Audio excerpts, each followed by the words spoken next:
Hey guys, so I wanted to do this quick video to show you a really cool feature inside of Canva.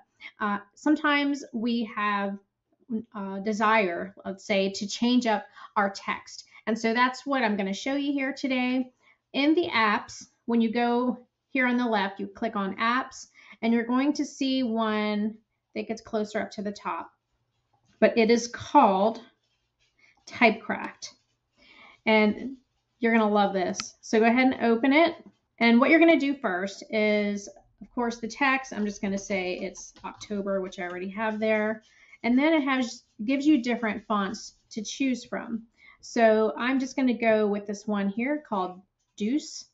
And then over here in the bottom, this is going to give you a preview of what that text is going to look like. Okay.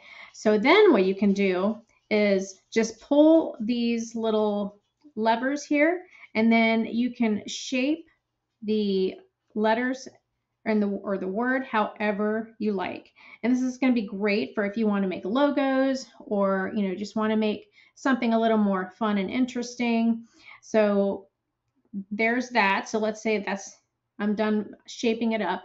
Now I want to go ahead and add element to design.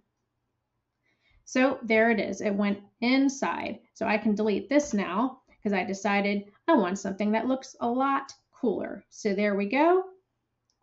You can make it big. You can add some elements in there to make it fun. And then if you decide that this is just not quite what I was looking for, you can try different things. There's unfilled, there's outline. You can always see a preview of what it's going to look like. You could change the border color here. Let's say I want it to be more of a reddish color. I could do that. And so you can just play around with it. And then you can also make the border width bigger. So once you've done that, then you can reshape it again however you like. Go ahead and add it in, and there you go. So then you could compare the two and see which one you like better. So that is it. So I hope you enjoyed this quick video. Have fun playing with that, and I'll see you next time.